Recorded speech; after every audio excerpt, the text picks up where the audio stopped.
Furniture world లో red tags sale మళ్ళీ వచ్చేసింది. మాసివ్ రేంజ్ ఆఫ్ ఫర్నిచర్ పై flat 50% off. Need a visit furniture world Banjara Hills. Call 9701362954. Hi hello నమస్తే, this is Sravani. Welcome to Crunch TV. Bharateeyudu cinema వచ్చేసిందండి. భారతీయుడు అంటే కమల్ హాసన్ శంకర్ గారి combination అనేది ever green, అది అందరికీ తెలిసిందే. సో భారతీయుడు 2 ఎలా ఉంది, అసలు దాని గురించి రివ్యూ మనతో పాటు ఉన్నారు చిట్టుబాబు గారు. ఆయన అడిగి తెలిసేసుకుందాం. నమస్తే సార్. నమస్తే సార్ చెప్పండి, భారతీయుడు చూసేసారా? చూసాను. ఎలా ఉంది? బాగుంది, పర్వాలేదు, ఇట్స్ ఓకే. మొత్తానికి ఒక డైలమా ఆన్సర్ చెప్పేశారా? అంటే బాగుంది అంటానికి కొన్ని ఎపిసోడ్లు, వాడు సిద్ధార్థ ఎపిసోడ్, వాడు తల్లి చచ్చిపోయిన ఎపిసోడ్ చాలా బ్యూటిఫుల్గా తన స్టైల్, శంకర్ స్టైల్ పండించాడు. ఆ సీక్వెన్స్ బ్రహ్మాండంగా. తర్వాత ఫస్ట్ హాఫ్ అంతా కూడా న్యూస్ పేపర్ రీడింగ్ లాగా ఉంది, సినిమా చూసినట్లేదు. ఫస్ట్ హాఫ్ అంతా కూడా న్యూస్ పేపర్లో మనం హెడ్లైన్స్ పడుతూ ఉంటాయి కదా, అవి చదువుతూ ఉంటాం కదా, చదివే ఇన్సిడెంట్లు, చదివే ఇన్ఫర్మేషన్ అంటే ఓన్లీ ఇన్ఫర్మేషన్గా ఉన్నాయి, ఇన్సిడెంటల్గా పెద్ద ఇంపాక్ట్ ఏమి లేవు, మామూలు రొటీన్ మ్యాటర్లుగానే ఉన్నాయి. స్పెషల్గా అపరిచితుల్లో కానీ భారతీయుడు 1లో కానీ ఉన్న స్పెషల్గా ఇన్సిడెంట్స్, ఆ టెంపు క్యారీ చేస్తూ, ఆ ఎమోషన్ క్యారీ చేస్తూ, ఆ నేషనల్ స్పిరిట్ని క్యారీ చేస్తూ, భారతీయుడు అన్న టైటిల్కి జస్టిఫికేషన్ చేస్తున్న ట్రాక్ ఫస్ట్ హాఫ్లో లేదు. ఫస్ట్ హాఫ్లో ఇన్ఫర్మేషన్ ఏదో ఫౌండేషన్ వేస్తున్నట్టు, తర్వాత చెప్పబోయే కథకి ఫౌండేషన్ అన్నట్టు ఇన్ఫర్మేషన్ పోస్టింగ్ లాగా ఉన్నాయి.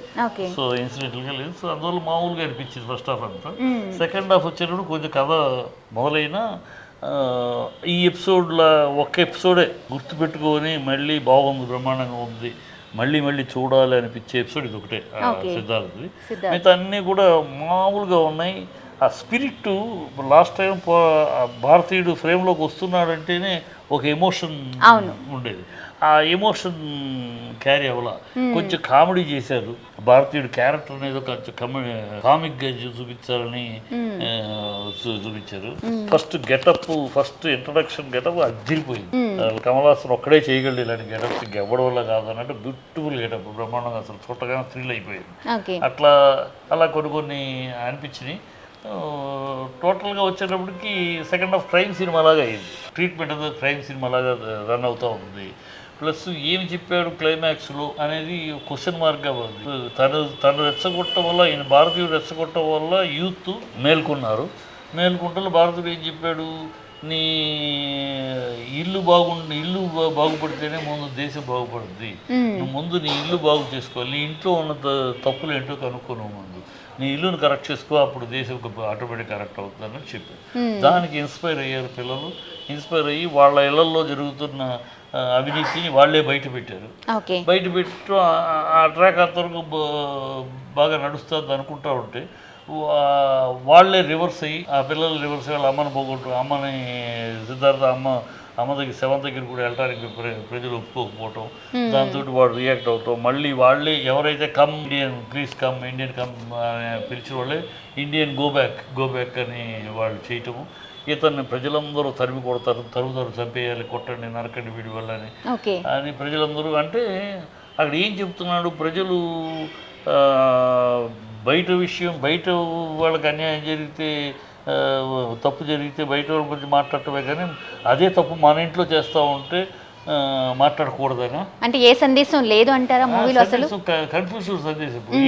ఈయన చెప్పాడు, ఆయన యూత్ని మీరు మేల్కొంటే, మీ ఇల్లు బాగు చేసుకుంటే, మీ ఇంటిని మీరు ముందుకు చక్కదిద్దుకుంటే దేశం చక్కదిద్దుబడుతుంది అన్న దాన్ని అదే మాట తిప్పి, నా ఇల్లు నాశనం అయిపోతే దేశం బాగుపడి నాకేం ప్రయోజనం అన్నమాట. అది కరెక్ట్ కాదు కదా, అది చెప్పాల్సిన విషయం అది కాదు. అసలు శంకర్ గారి మార్క్ ఉంది అంటారా? మార్కు లేదు. నాకు ఈ క్లైమాక్స్ చూసినాక అతను ఇచ్చిన సందేశం శంకర్ గారి మార్కు లేదు, అందుకనే డిసప్పాయింట్ అయ్యాను. అంటే చాలా మంది ప్రేక్షకులు కూడా ఏమంటున్నారంటే శంకర్ గారిది హవా అనేది అయిపోయింది, దానివల్ల ఆయన అప్డేట్ అవ్వాల్సిందే అనేది ఒకటి అంటున్నారు. లేదు, చాలా తప్పు, పొరపాటు మాట. కానీ అలాంటి మాట కరెక్ట్ కాదు.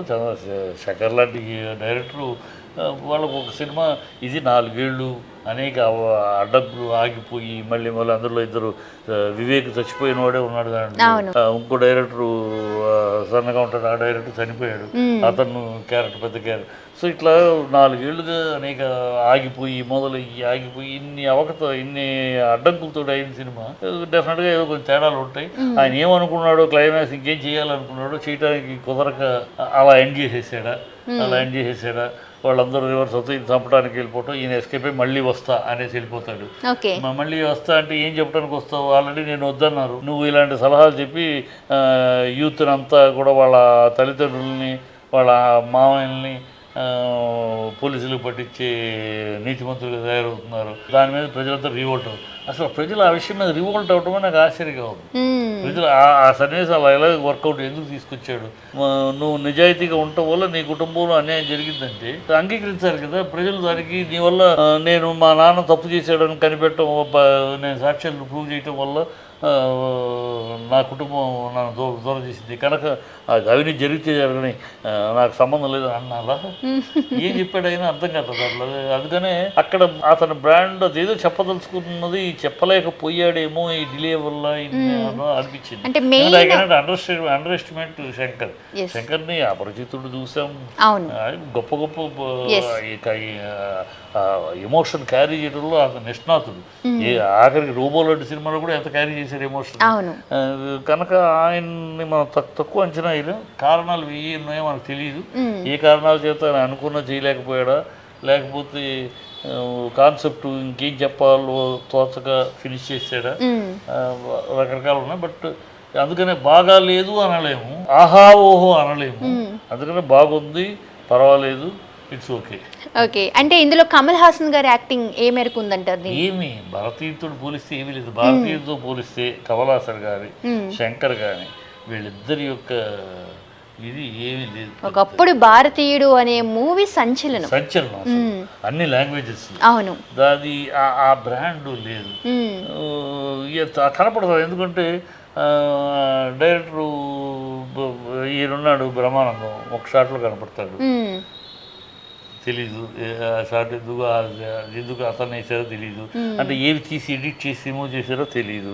ఇంకో డైరెక్టరు ఖుషి డైరెక్టర్ ఉన్నాడే, ఖుషి డైరెక్టరు ఇంట్రడక్షన్ బ్రహ్మాండంగా చూపించారు, తర్వాత ఏమైంది ఆ క్యారెక్టర్ తెలీదు, క్యారెక్టర్ అనేది కనిపిస్తుంది, ఎండ్లో కూడా ఏమీ లేదు. సో ఎక్కడో సంథింగ్, అందుకనే డిలే వల్ల ఇంకో ప్రాసెస్ వల్ల ఎక్కడో అతను కొన్ని, లేకపోతే అలా ఉండవు. అవును, శంకర్ సినిమాలో అలాగ వేస్ట్ క్యారెక్టర్. శంకర్ గారి సినిమా అంటే అది ఎక్స్పెక్టేషన్స్ అనేది హై ఎండ్ ఉంటుంది. ఎక్స్పెక్టేషన్ కాదు, వేస్ట్ క్యారెక్టర్ ఉండదు. ఆ క్యారెక్టర్ అలా ఉన్న ఒక షార్ట్ చూపించి వదిలేసే క్యారెక్టర్ కాదు. ఒక ఇంట్రడక్షన్ ఇచ్చాడంటే డెఫినెట్గా ఆ క్యారెక్టర్ యొక్క ఫాలోఅప్ ఏంటి ఉంటుంది. ఏమీ లేకుండా తప్పన ఖుషి డైరెక్టర్ వేషం అతన్ని గబుక్కుని అలా బెగిరింగ్ మాత్రం బ్రహ్మాండంగా ఇంట్రడక్షన్ మంచి స్టైల్గా ఇంట్రడ్యూస్ చేశారు. ఆ తర్వాత అది అక్కడక్కడ కనపడతాడు, అసలు ఏమిటో పర్పస్లెస్గా అయిపోయింది. సో అట్లా ఉండదు ఆయన సినిమాలు. ఏదో పాపం డిలే అవ్వటం వల్ల మరి ప్రొడ్యూసర్ని సాటిస్ఫై చేయలేకు, లేకపోతే ఇంకోటి కమల్ హాసన్ డేట్స్ ఇబ్బందో, లేకపోతే ఏదో రకరకాల వల్ల ఐ థింక్ ఇది అంత వర్కౌట్ అవ్వలేదండి. ఫైనల్గా మీరు భారతీయుడు 2కి ఎంత రివ్యూ ఇస్తారు? 2.5. 2.5. Thank you sir.